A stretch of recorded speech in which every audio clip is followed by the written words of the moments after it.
Welcome to the Blogger Genius Podcast, brought to you by MiloTree.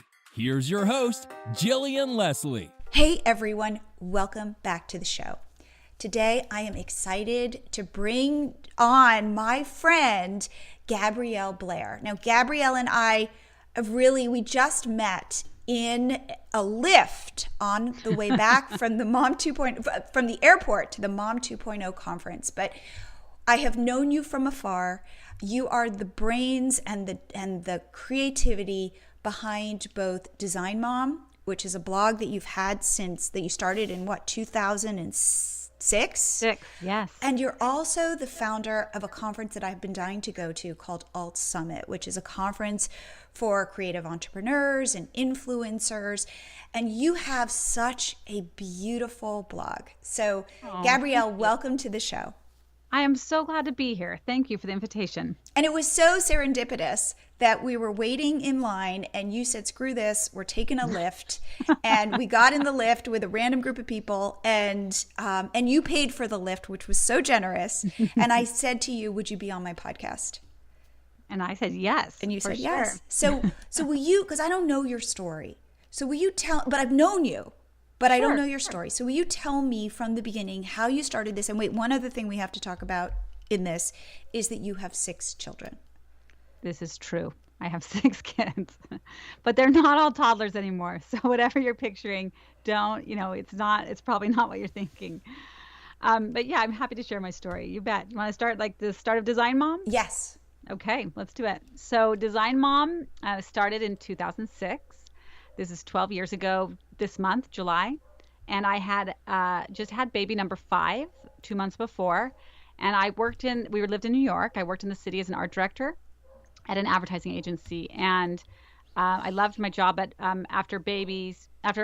once we were getting so many kids at home, I knew I needed a break where I could do sort of like an extended maternity leave where I could maybe work at home, do some freelance, that kind of thing. And I also knew by this time, having had lots of babies, that I go a little crazy if I don't have something creative to do after the baby's born. Wow. Just a sort of classic postpartum depression. You get overwhelmed, and if I had something to engage my brain that was creative and exciting, I could avoid some of that, which is great. And I'm very open about having dealt with depression and dealing with depression daily. So you can read about that on Design Mom if you ever want to, but we won't talk about that right now. Wow. But so blogs were around, but we're still pretty new. And most of the blogs I read were essay blogs, and I really loved them. But I attempted, to write an essay kind of blog post once, and just went, oh yeah, I'm not good at this. This is not, I had barely done any writing at that point in my life, and was really just a designer. That was where my focus was on graphic design and art direction. But then I found Design Sponge and Oh Joy, and they were both design blogs that are still around, but they were very new. And you'll remember this is before any kind of social media. It was just blogs. And so a blog post might be what would be like a pin now, where it would be cute shoes, I love the cat pattern, or you know what I mean, like just something so simple. And that would be a blog post on a design blog, which is like a product image and a statement, or it could be so short. And you might do this multiple times a day, because again, it's like an Instagram or a pin or a status update. So I saw that and went, oh, well, that I can probably handle. It's very visual, very low on writing, minimal writing, and I can fit that in. I can fit it in if I'm in the middle of the night nursing the baby, or whenever I might just have a few minutes. It doesn't have to be like an intensive 8-hour block of work time. So I call it Design Mom. And at the time, again, I'm in New York, and I was 31, and here I had just had my 5th baby, but most of my peers were just getting married or having their first baby. Wow. How old were you when you had your first baby? I was 23. Wow. So for my peers in New York, as I'm just having my first one, like I am a total pro, right? They're having their first, and I just had number 5. So I'm getting asked naturally for advice, and they're asking me for advice as a mom, but also, it's New York. You want to be a cool mom, right? So they're asking me like, well, where do you find cool, cute toddler shoes? And do you throw a first birthday party and like who's invited? The kid doesn't really have friends yet, right? They're just a baby. And, anyway, that just stuff like that. I'm getting asked advice. Or do you use a sling or do you use a carrier pack, and which brand, and what's the best looking option? And what about diaper bags and just everything, maternity clothes, all of it. So I was getting asked these questions by friends, by neighbors, by coworkers, naturally. And I thought, well, I could cover that on a blog and talk about parenting, but kind of through this design lens. We'll call it Design Mom. And the tagline from the beginning was the intersection of design and motherhood. And this is what I was going to cover. And that's what I did. That's what I covered. It was just ideas I had, or again, I'd find some great deal on something or a new product that was cool, or whatever it might be, and talk about it. And I would post 3 times a day. Wow. And that was the average, sometimes more. And it took off. So this was even before Google Analytics. 2006 was a whole different world. Yes, and this was, by the way, the time where, tell me if this is how you did it, but you would have your favorite blogs and you'd check them every day. Oh yeah. That was, because again, no social media. This was amazing. And it was amazing. It was amazing. So I didn't have Google Analytics, but there was a product called Traxy. Okay. It's a little software that you could put on your blog, and it would count how many followers or who was coming. And it was revelatory for me because my blog posts might get 5 or 6 comments, usually people I knew in real life, again, neighbors or coworkers or family members.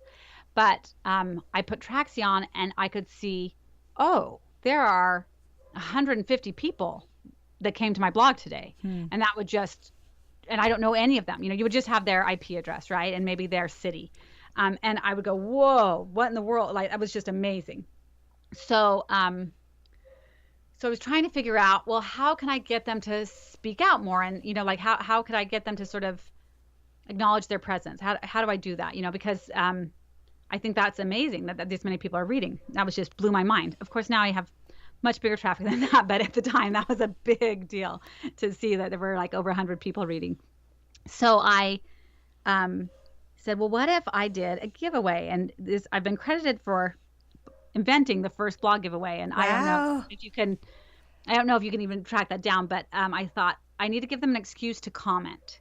So what if there's a prize and you can say anything you want and you just have to comment to win?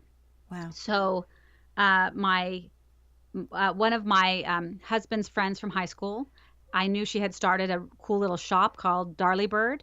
And I reached out to her and said, hey, would you be up for offering a prize? And it'll be comment to win. And it's just this idea I have. And then, you'll ship the prize to the winner and we'll just randomly pick someone, pick a number kind of thing. And let's just try it. And she's like, sure. How about a pair of earrings and a bracelet? Or, she came up with a little prize. So I did it. And I had little instructions that said, okay, we're going to try something new. Comment. You can say anything you want. I even gave sample comments so that, to help them out. Like, wow, this is cute. Or you can say Neato, or I want to win. Basically just really simple. Because I knew there was a few barriers for them. People weren't used to commenting. That wasn't a thing. And then there was a little CAPTCHA, Right. And that the first time you see it, you're like, what is this? It feels like an extra hurdle. And then, of course, it's intimidating to know, your words are just out there and your name might be associated with them. So I'm letting them know, you can leave an anonymous comment. You just need to have a real email address so I could contact you, Right. But no one can see your email address. So I'm kind of training them, right? Teaching them how commenting works. And it was amazing. So not all 100 plus readers commented, but like 70 did. Wow. And I'm getting calls from all these people in real life that read my blog, neighbors, and they're going, who are these people? Where did they come from? Because of course they hadn't seen the stats from tracks. So they thought this was just like a personal blog.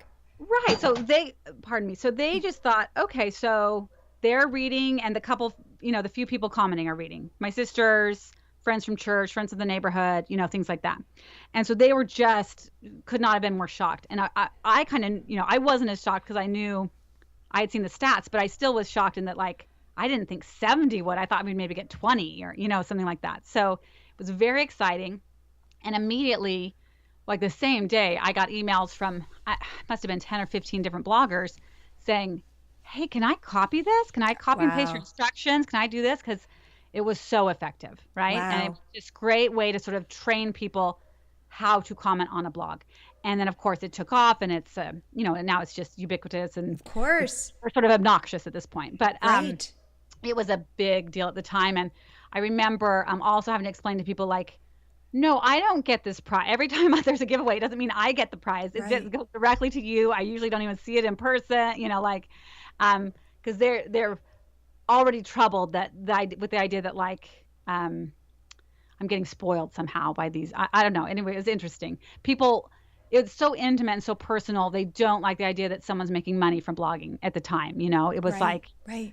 That feels uncomfortable. Now, how did you start monetizing your blog? Okay, so once I could see that there was traffic, once this giveaway thing took off, I was like, oh, there's something here. And no one was really monetizing their blog outside of display ads. Okay. I remember Heather Armstrong, Dooce had display ads, but that was really kind of how you did it. That was it. And but I felt like there was something there, and I didn't have like an ad network to do display ads, although within the next couple of years I got one, but at first I just didn't even know how that worked or how to go about that. So I started doing sponsorships pretty right away just for trades. So one of the earliest ones I did is we were moving from New York, and we were moving to Colorado, and I pitched moving companies. Ooh, okay. Moving across country is a big thing. And I approached moving companies and said, I'm going to take these pictures, I'll do these blog posts, gave them examples, showed them some of the sample giveaways and just any stats I had at the time. And said, do you want to do a trade? Do you want to do, basically I'll write about you, I'll showcase the whole thing. We'll do X number of blog posts, when we arrive, the unpacking, all of this stuff, make sure we're showing your trucks. And let's trade. So and Mayflower said yes. So which was great because they have very visual trucks, so it worked really well. They're the green and yellow, and they're really distinctive. And for photography and stuff, it was wonderful. Again, this is really pre-social media too. So you're just getting blog contact is really what the sponsor's getting. Anyway, then once I had that, once I had built some of those trades, I could actually start asking for money instead of trade, because trades are great, especially if you need it, but they don't buy groceries, unless you're trading with grocery stores. So again, I'm 12 years in, I'm established, I do this full time, I have plenty of paid sponsorships, but I will still approach companies for a trade if it's something that I need and I can get a great value out of that. I'm totally fine with that. So give me an example of a trade that you recently did, like what you wanted, I'm working on one right now for my boys' bedroom. My oldest son is getting home from 2 years abroad in Colombia. We haven't seen him for 2 years. He's been on a mission, and he's getting home, and we're redoing the boys' bedroom, because while he's been gone, it's been sort of half guest room, my son's room. It's just been it's been in transition. So we're going, okay, he's getting home. He's older now. He probably won't even live in this room very long, but I want him to have a space when he gets home, a closet that feels like his own, just feel like he's got a spot. So I approached Room and Board, who I've worked with before, and said, hey, how about a social media package and blog package? And I basically will price out, okay, I'm going to give you X number of posts and X number of Facebook and X number of Instagram, and I value that at X number of dollars, and then they'll trade for that amount of credit. Does that make sense? Yep. And then I can use that to buy furniture, and if I still have credit left over, I could use it to buy additional product, although usually I max it out, right? For the room and really get to deck it out and have a good time. Got it. So that works great for me. I know I'm going to need to spend that money. Right. It's great content. Right. And that's totally, I know I can't buy groceries with it, but that's fine. I can do other sponsorships for grocery money. So how often then are you doing now sponsored posts? Oh, it depends. I feel like I aim for 2 to 3 a month right now. Seems to be a good amount. Okay. And do you still, you're like, you've been doing this for so long. Do you have a team of people to help you, or are you the one taking the photographs? It's real. Yes and no. So I have had big teams in the past. I've had big teams of contributors. Now I'm pretty bare bones right now because I've shifted a lot of energy to Alt Summit. But basically what I have is I hire photographers. Like I have a shoot for Room and Board tomorrow in store, and I'll hire a photographer for that. So I have several local photographers here in the Bay Area that I know I can reach out to for basically a half-day shoot. Come for 2 or 3 hours, maybe up to 4 to shoot something at my house or somewhere else. Other things I totally shoot myself. Often, I'll shoot. I shot recently for Stonyfield, my own kids. I'll shoot books myself. I shoot lots myself. Because I do things so last minute, and that's just a function of a full life. I'm not trying to be a jerk about it, but it's just a function of how full my life is right now. It's hard to hire out some things. Like there are definitely posts where I think, oh, I definitely should have hired out someone to do this, but I didn't do it in time, and now I've got to do it. You know what I mean? I didn't, because you can't. Where I can do something the day of or the night before, I can't really ask that of someone I'm hiring. Else. Right. So I do have a great food contributor, Lindsay Rose Johnson. She's been with me for years and years and years. If I do have a food post and I give her enough time, she's amazing. And it's not like she needs months, but like I didn't want to ask her the day of, Right. Right. So she's amazing. If I have a craft project, Amy Christie is a longtime contributor for me, and she's great at shooting a craft. Like if I have an idea for a DIY, but I don't have time to execute it myself, she's fantastic. What I'm trying to do, I put out the call for an editor. I got amazing applications, and then haven't actually had time to hire someone. But my hope is that I will hire someone that can really help maintain daily content, where I can check in with when I have like a longer form post that I really want to discuss, because Design Mom has transformed. Now it's almost all long form. It's one post a day, that kind of thing.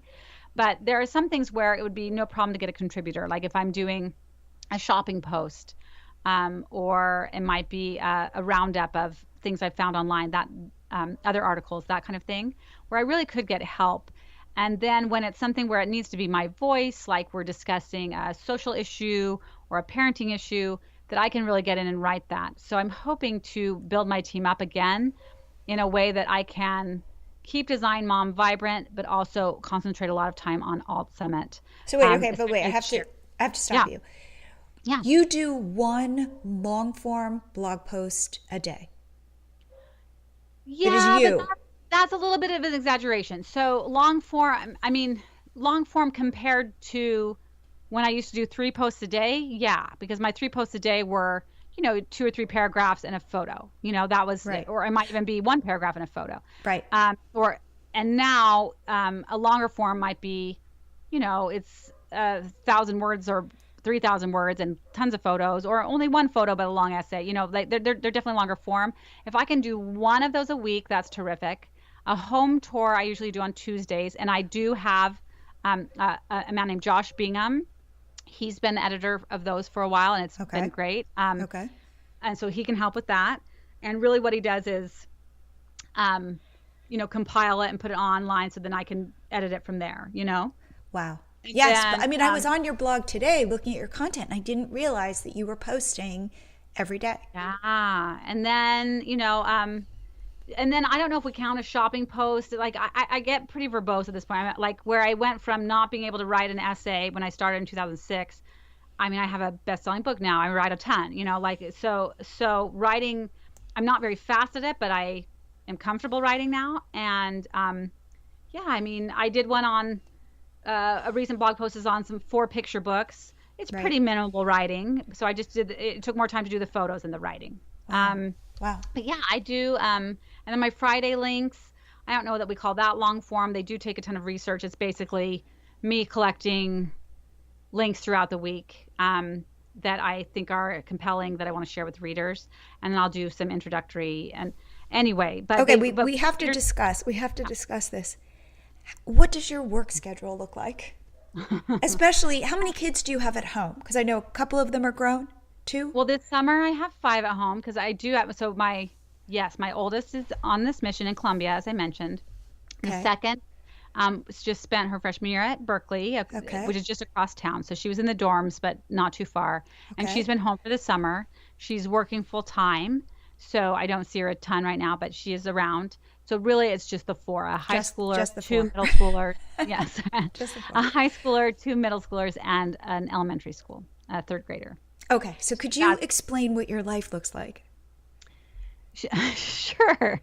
I mean, it's pretty crazy, but my husband and I want to start with that. My husband and I both came from big families. Both of us are one of 8. Okay.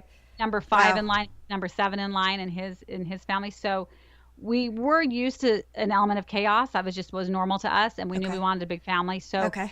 this is for sure. Our days would be too chaotic for a lot of people, which I totally understand, and I'm not advocating that anyone else needs to do this, but it's also kind of normal for us. So a day that might stress someone else out, again, might seem like pretty normal at our house. So in the summer, it's going to be different than school year, obviously.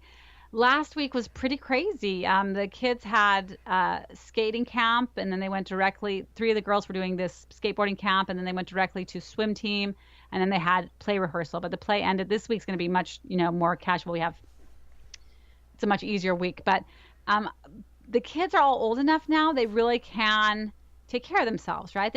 They need rides, but they don't need babysitters. So they can get up. They'll work on activity. They might climb our trees. We have these pretty epic trees where you have to put on like climbing gear, and you can use ascenders, and they might do something like that. They might bake. They love baking. They might put on a play or make a movie, something, if they're in the mood to be creative, or they might try and, sneak in as much screen time as they can and just watch YouTube videos, whatever, Right. Typical summer day stuff. I don't really have to take time to feed them lunch, Right. Dinner, yes, we'll all gather for dinner, but they can kind of take care of themselves. But are you working between carpool, or are you saying, guys, Yeah. I am working? Well, we have, my husband is, here's what, we both work at home. Okay. That Is he your partner? Does he do Alt Summit stuff, or? He's not. He is part of a startup called Teacher.co, and he is super busy in that. They're about to do an ICO, and they are. Wow. He is jam-packed scheduled. Over the years, we had a series of videos called All of Us that we did for Scripps. We did 40 episodes, and he was a producer for those. So he has worked with me before, but really he has his own things, and which is awesome. He does amazing stuff. Okay, but do you kick your kids out and go, guys, I got to work, or are you? Right, yeah, totally. So the kids know. I mean, I'm sitting with my laptop. I've got to get work done, and they know that. But my work day gets interrupted a lot.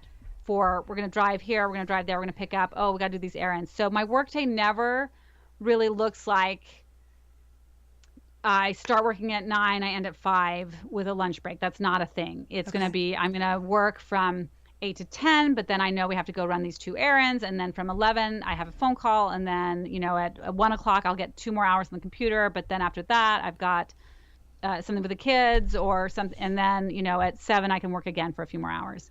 It might look like that. Wow. So I'll have my list of things I need to get done. I usually make that, I'll update that in the morning. I'll try and put my priorities at the top, like not my priorities, but what do I say? The things that have to get done that day, Yep. right? Those go at the top, and then I tackle as much as I can. But it's, I have to build a lot of flexibility in my days because it's, real life going on. So yes, That's you have work amazing. hours, but you also got to get the kids to the ortho appointment, and again, Totally. And then there's food poisoning. right, It takes down the right. whole house. Right, and then we're just out of groceries, and we just got to get to the store, and there are tools I know that out there, we just had a package from Amazon, Prime Pantry. Have you ever tried that? We'll try. That was delivered yesterday, so there's some things I can do, but and try and use these services, and I'm sure I could be better at that, especially here in the Bay Area where all these startups began, so you can kind of access them, before they even expanded to the rest of the country, but really, I feel like we do a lot of this. We don't use tools for that. We just go to the grocery store. That's we don't amazing. use that. So, could we talk about Alt Summit, which is a conference that I have always wanted to go to? It seems like it is for like that is just so beautiful and cool. It is. And It is. just, so you started this, so you said to yourself, I'm going to start a conference, or? Well, pretty much. So basically what happened was, again, this is early blogging. Now we're in 2009. So I've been blogging for a few years.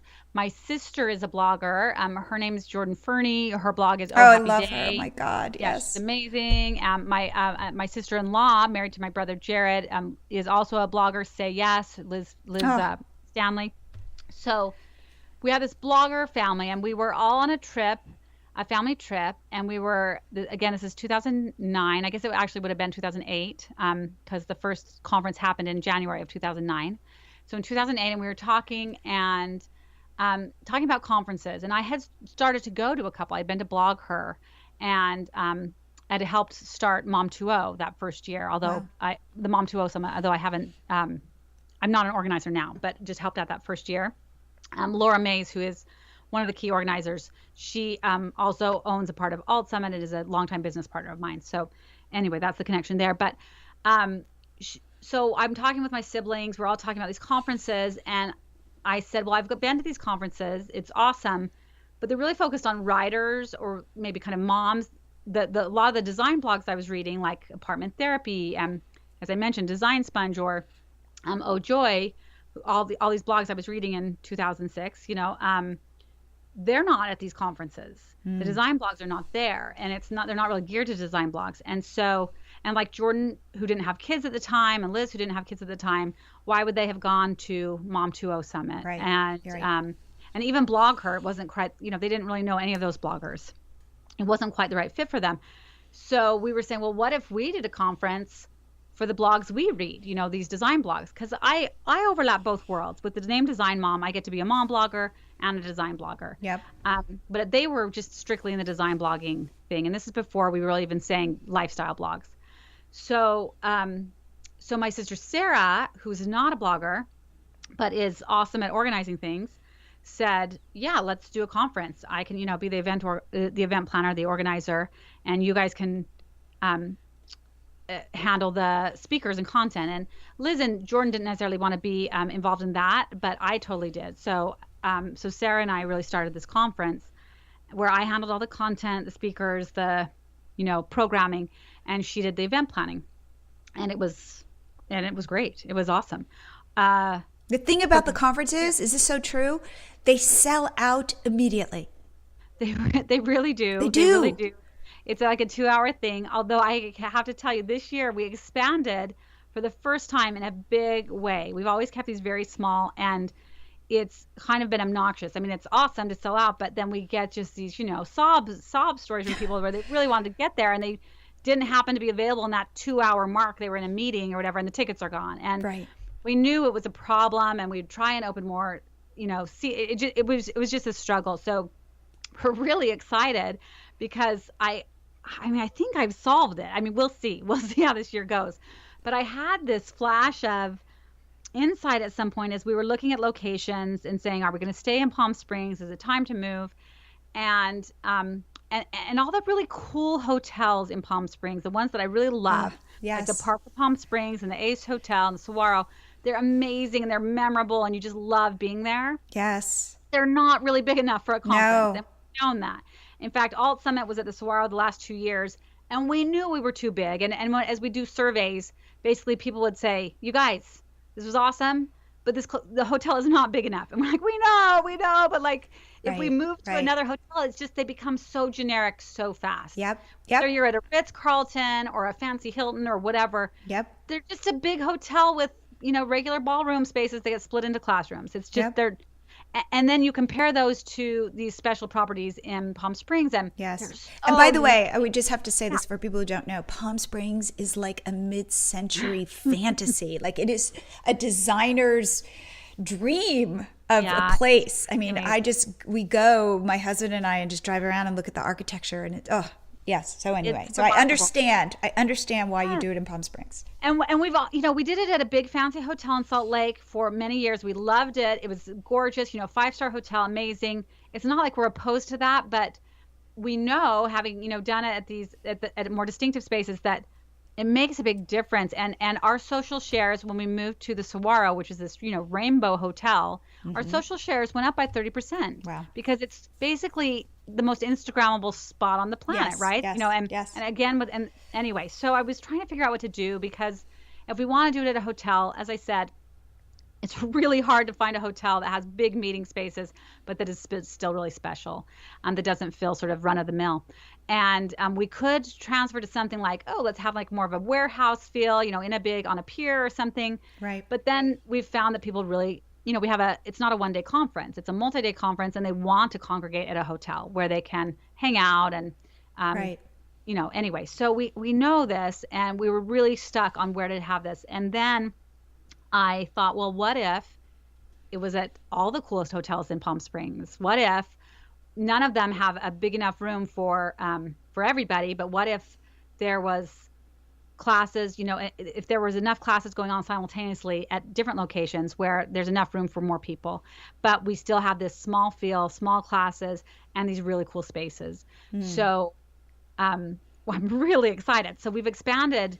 We're going to have 3 times as many people. We're going to have 2,000 people there. Wow. We'll have 4 locations. And then because of these multi-locations, we looked to South by Southwest. And I've been to South by Southwest multiple times.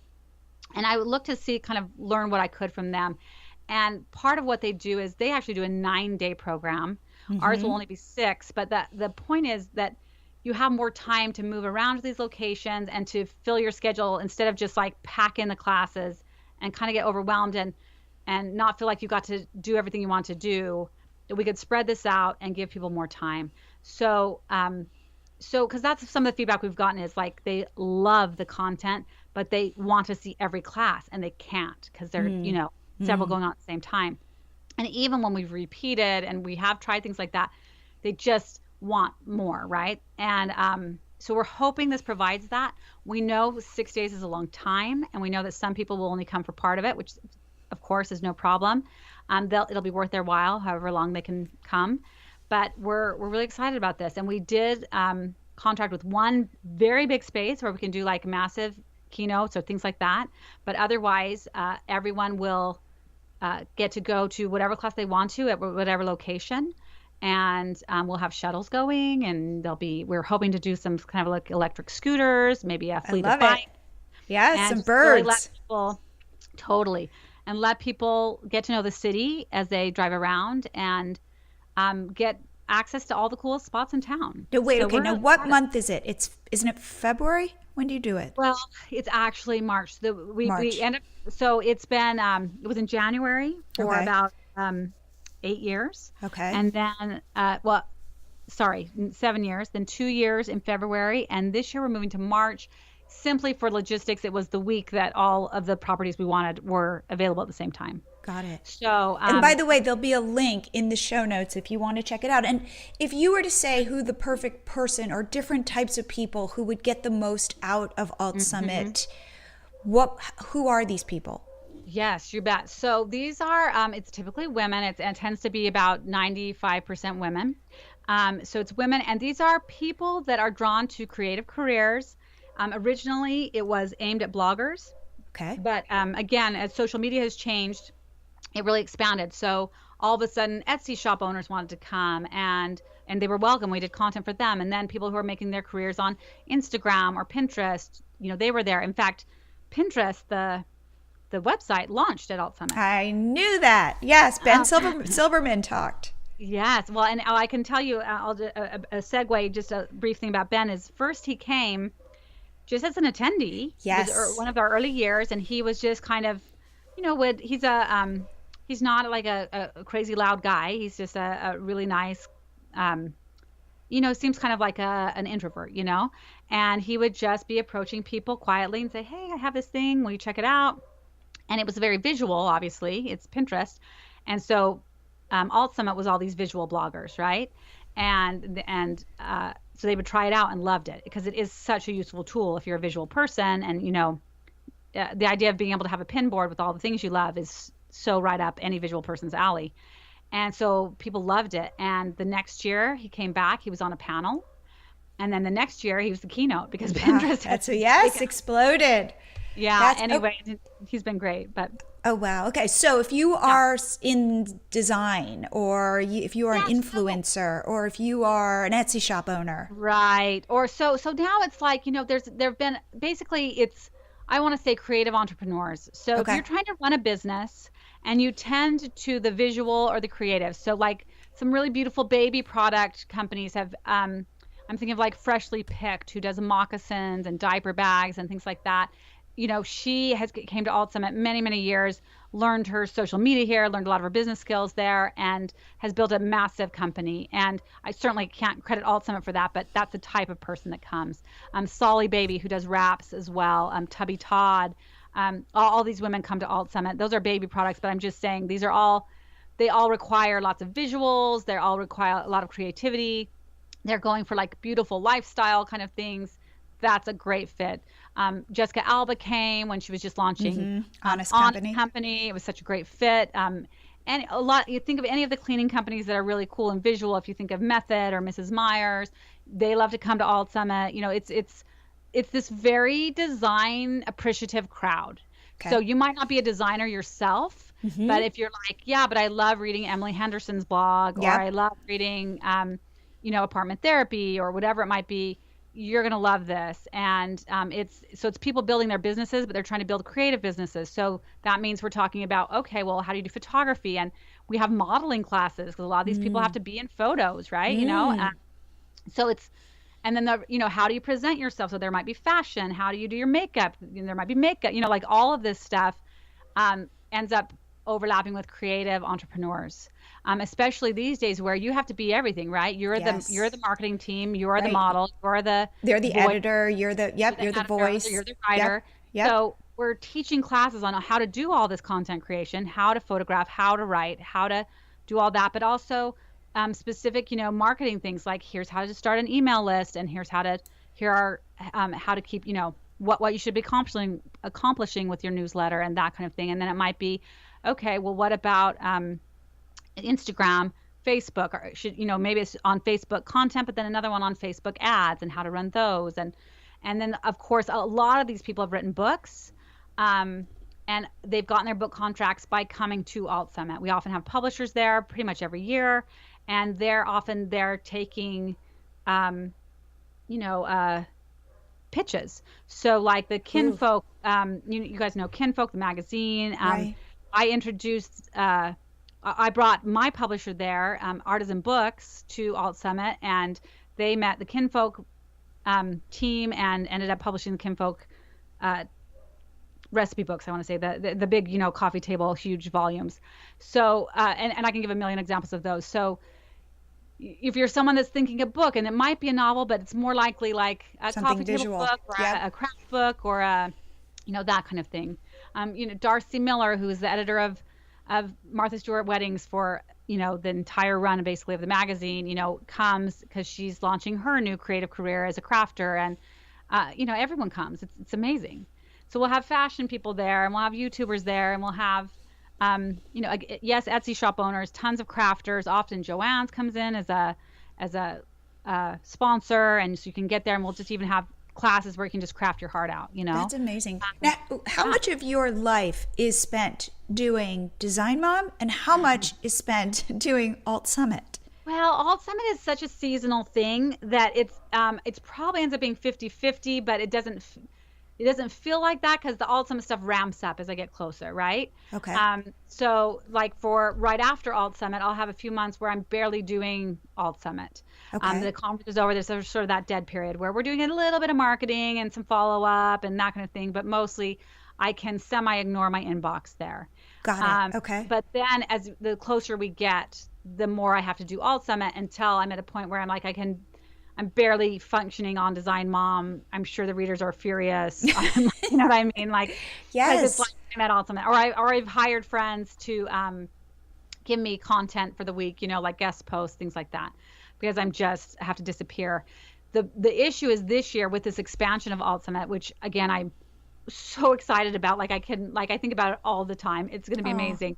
I'm going to have even less time for Design Mom. And it is a really tricky thing because Design Mom's comment sections are amazing. The community there is so good, so vibrant, so interesting, and I don't want to give it up. It's like personally super fulfilling for me, and also I think important. It's one of the only places on the internet where you can discuss some of these hard things and not have fights break out in the middle of the comments. It's a really special place.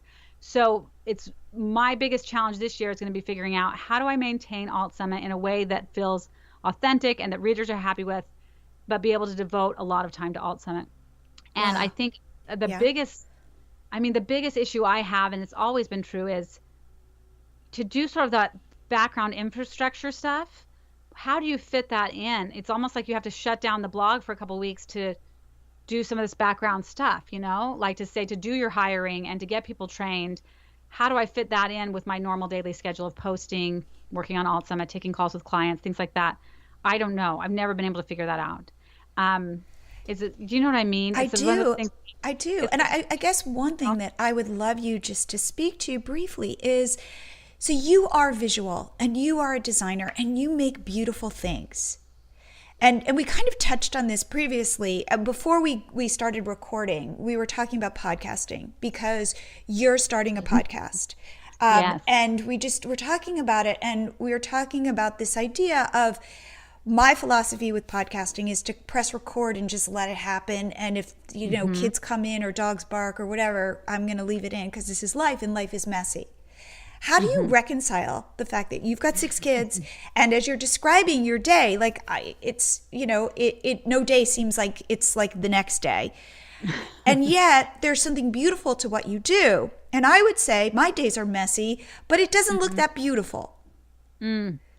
Well, and when I think of Alt Summit, I think it's so beautiful. It's almost intimidatingly beautiful. So how do you balance the mess and the beauty? Because I think a lot of influencers struggle with the fact that they go onto Instagram and everybody's life looks more beautiful than the next. And we all say, well, underneath it, it's probably not like that. But how would you speak to that? Yeah, it is. I've spoken to that quite a bit over the years, and I don't know that I have a great answer, but I'll tell you, give you some thoughts. We do as consumers of content, because yes, I Instagram, but I also read Instagram, right? Or I follow people, and as consumers of content, we do love vulnerability and honesty and authenticity. But I feel like only to a certain degree. I was just going to say that. And I think people think, no, I want the real thing, the unvarnished. And I don't believe that's true because I've tried it over the year. Again, I'm in this 12 years. I've tried this kind of thing, and I've seen other people try it, and people want the vulnerability, but they want it a little bit controlled. Right, like a little packaged with a pretty bow. You don't mind seeing the laundry, but you don't want to actually see the dirty underwear. It's like, I don't mind seeing there's a cute little basket that has laundry in it that needs to be done, or even a pile on the couch, but there's pretty filtered light or whatever. But I don't actually need a close-up of your dirty laundry. Like, no one wants that. And of course not. That's disgusting.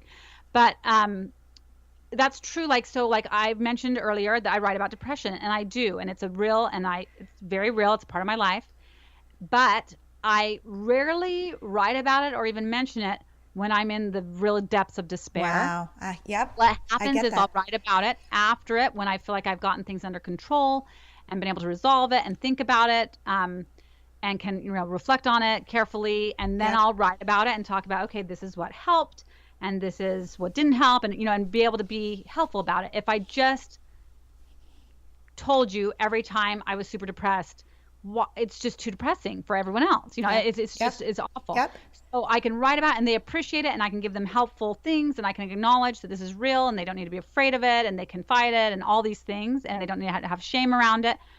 But they really only want to hear that when I'm through it. And you're on the other side with a little bit of a bow on you. A little bit. And now that's not always totally true. So it depends on the platform and, that kind of thing. Because if I'm just talking about if this is just my friends on Facebook, this is my personal Facebook page, and I was, in the depths of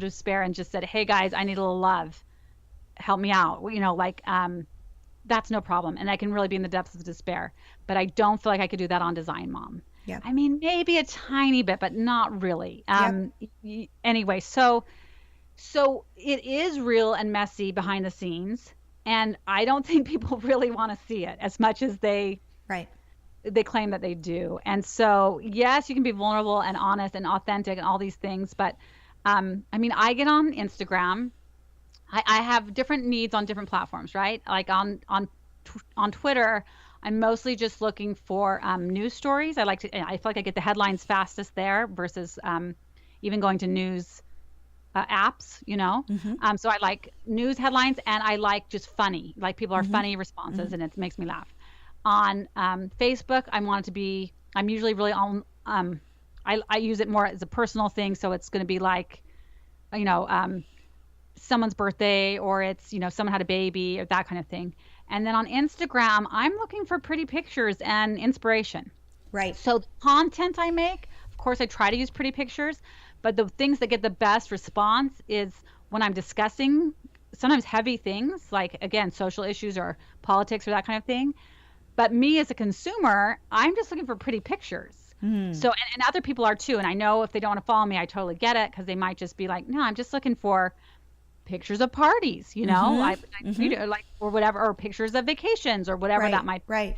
And that's totally fine. You can get whatever you want out of those things. But if I'm on Instagram because I just want pretty, and someone's showing me their dirty laundry, I'm gonna like, yeah, no. Now, do you ever have that thing though, where you see somebody, you know, let's say, who does beautiful things, and do you ever get that pang of jealousy, or I wish I had done that, or that's so beautiful? 100%. I think it's for sure. I don't know how to do that beyond human nature, right? I mean, this is just how it is. But again, I just have to say, you're a design mom. You created Alt Summit, and I want to hear you too feel that way. For sure. So for me, it's for sure. So I'll see something and I'll go, it might be business related, right? I'll see, like even the podcast. So I'm working on this podcast, but I've been I knew I needed to do this a year ago before, you know, like I knew that I'd already gotten feedback about this, and then had it confirmed again earlier this year. But again, I've known this for a long time.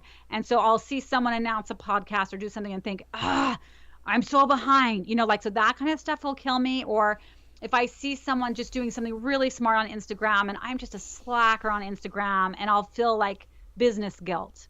Like, I know I could have a bigger following and that would be better for me, but also for sponsors and just better for the business in general. But I'm not doing it, and I'll feel that sort of business owner guilt, you know, which I think if you're a business owner, you know what that is, because there's always, your list is never done. There's always something, I should be optimizing for SEO in these 10 steps that I'm not doing. I'm only doing 3 of the steps, you know, or whatever it might be. Or I was doing a newsletter every month, and then I had to take a break, and I'm feeling guilty because I see someone else cute newsletter come out, and I think, I know I could get help with this and hire it out and get this done, and why haven't I done that? So I definitely feel that kind of thing from a business perspective. And how about like somebody's launching a line of party supplies at totally. Target? Like, when I have that, why haven't I worked with Target before? You know, like, what, am I not good enough? And you start questioning yourself, or should I be pitching? Is that where I should be spending my time? And then again, business questions on like, well, is that how to make money? Or is it better to do sponsored posts? Or should I be doing some subscription service somewhere, you know, where they get a box, or, you know, trying to figure out those questions, because you are trying to build a business and provide for your family. And those kind of things can drive me crazy. And then you have the personal stuff. Like, you see someone that's really good at someone, you know, maybe I've had a day where like I've just really been glued to the computer. I had a bunch of deadlines, had to get stuff done.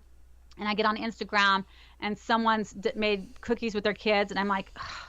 Right, I blew my kids off. I'm like the worst mom. Yeah, I'm like the worst mom. My kids have been on YouTube all day. I'm sure I have no idea actually, because I haven't even talked to them. You know, like I don't remember even saying words to them this morning. Like, I got right on my computer, and you just feel like a jerk, you know. And I mean, that's just I don't know what to say, but I think everyone's gonna feel that. And I definitely take social media breaks, and I'm not supposed to as a business as an owner. influencer. I know. I do the same, by the way. I do the But same. I have to. I think it just kind of kills me sometimes. So I'll take breaks. The easiest one for me to not take breaks from is Twitter, because I don't follow anyone like Right, that, where it's right, like right, it's not really visual, and I'm not following any right, like my business peers or right. really influencers. It's like, again, I'm there for news or different things. So I'm fine to get on Twitter. It never throws me off like that. Right. But Instagram can kill me. Oh my gosh. It's just like, or like, or I'll see someone on vacation and think, Oh, when is that for me, it's happening? Facebook, seeing people on vacation.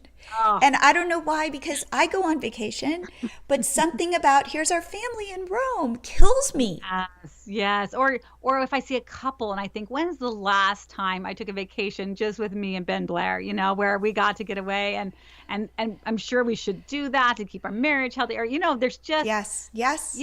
there's I don't know how to avoid that. But so I know Facebook is a trigger for some people. Definitely Instagram is mine. And Okay, I will Facebook find is myself mine. Yeah, Yep. there it is. Okay, well, So I have to say, triggers and I so yeah. appreciate your honesty about this, because I have to tell you that, like, I am more I've been a writer forever. I was a writer in Hollywood for a lot of years, so the written word is very comfortable to me, but visually I've always felt inadequate. And so to hear you say that you too have these feelings is so comforting. And that you are the brains behind Alt Summit, which I have always wanted to go to, but also feel like, I don't know, I'd feel like a poser. No, you would love it. It's so nice, I have to say, to hear that. And to say, I say this to my daughter all the time. We'll be doing a sponsor post and I'll be shooting something for Instagram, and it will be a lava cake. There was this lava cake I had to make. And guess what? It got stuck in the ramekin. Ultimately, it didn't flow out. So you know what? I faked it. I had some flowy stuff and I put the cake on top of it. And I said to my daughter, come in here. I want to show you this. This is fake.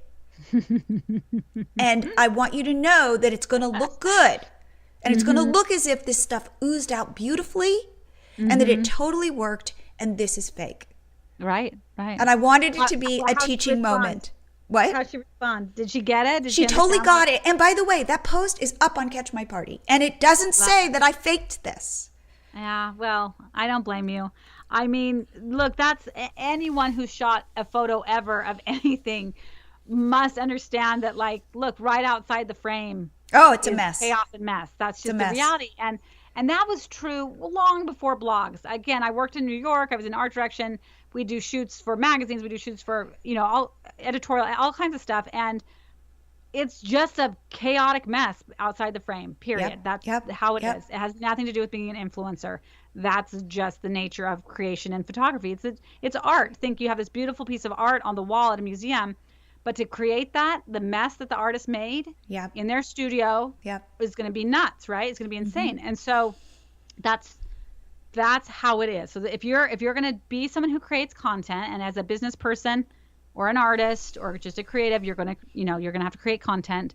There's going to be a mess. And if you are a reader or consumer of social media or blogs or whatever it might be, and you don't understand that this is pretend, it's every bit as pretend as the magazines you used to read when that was a thing, then you're not being fair. You're not coming to this as a fair participant, because no one has ever said this is real how my life. life looks all the time. This is real life. This is at least I've never seen him say that. It's Yep.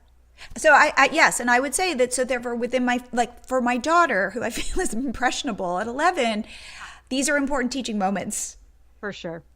And for sure my kids know all that, because they're part of these shoots often. So they know, all right, everyone, pretend we like each other. We're all Exactly. Here we go. The number of times I've told my daughter to smile with like gritted teeth. Look happy. Look like you like the pudding.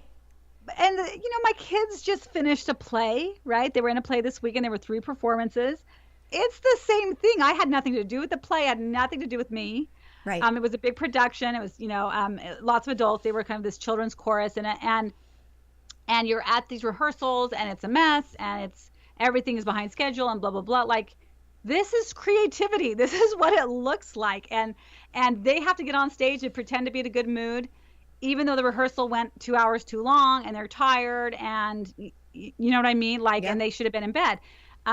It's not just blogging. It's not just Instagram. This has always been the thing, and it always will be, as far as I can tell. I don't know how else to do it. It's the same with any creative endeavor. If you're a writer, you have these horrible, messy drafts, and there's red ink everywhere, and then you end up with this beautiful book or essay or whatever.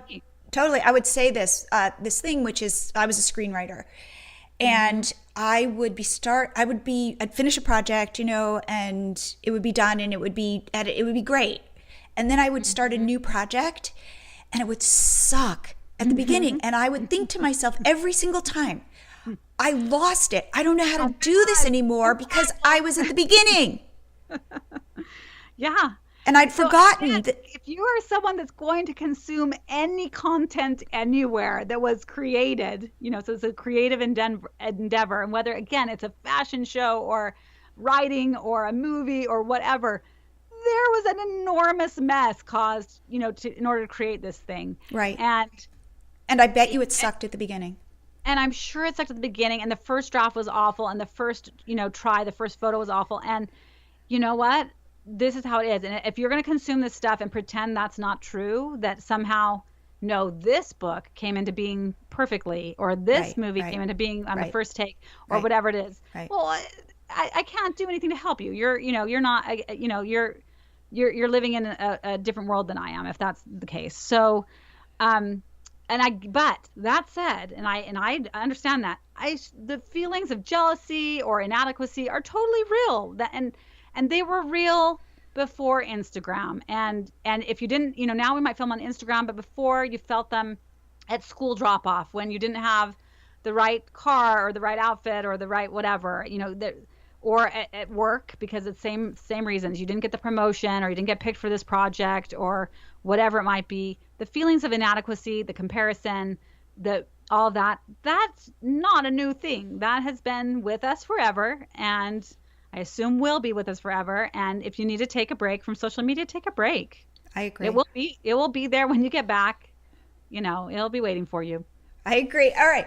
So Gabrielle, this is terrific. How can people reach out to you, see what you're doing, all of that? You bet. So the blog is still my favorite spot because I own it, and yes. The algorithms can't change it. So yeah, you can always go to designmom.com to see the latest. I post there very frequently, and I'm pretty decent at responding to comments. So feel free to check in with me there. I'm also on Facebook at Design Mom Blog is my page. On Instagram, I'm Design Mom. On Pinterest, I'm Design Mom. I'm active on all of them. But if you want to see it first, it's usually on the blog. Okay, and if they want to learn about Alt Summit, tickets, when are tickets on? Aren't they on sale now? They are on sale now, and prices are going to go up and up. So if you want to go, now's the time to get it. But the handles are all Alt Summit, ALTSUMMIT on all the social. But the web address is actually altitudesummit.com. Okay. Great. Which was the original name. So it was originally Altitude Design Summit, and then everyone just started calling it Alt Summit, which is much easier to say. Totally. But so tickets are on sale. If you've ever been before, there is an alumni discount available, because we know this was kind of a leap in price if you weren't used to it. But even for everywhere else, this is the best price you're going to get. Whether you've been there or not, right now, the best price, it's the best price you're going to get. It's going to start going up per month. Again, we're modeling that on South by Southwest and seeing how other longer conferences do this. So this is definitely a learning year for us. But I just was on a call this morning about with some content programming, and it's really going to be epic. I mean, I've always, with Alt Summit, the goal has been to amplify women's voices and kind of what they're doing, the projects they're working on, and bringing attention to what they're doing, which is still my goal. And this is going to allow us to not just focus on cool things entrepreneurs are doing and cool things branders are doing, but what are cool films women are making, and what are cool bands and cool music women are making. And and if you're a woman and you're doing something really interesting, maybe it's a nonprofit, maybe you're a writer, I want you there. I want you there telling your story, getting to know people, and you can build your business, or also just, again, amplify your message, amplify whatever it is you've created. So I'm really excited. It's going to be epic. Oh, well, Gabrielle, thank you so much for being on the show. Thank you so much for having me. What a treat to talk to you. If you are liking the Blogger Genius podcast, then please subscribe. You can subscribe on iTunes, Stitcher, Google Play, really anywhere you get your podcasts.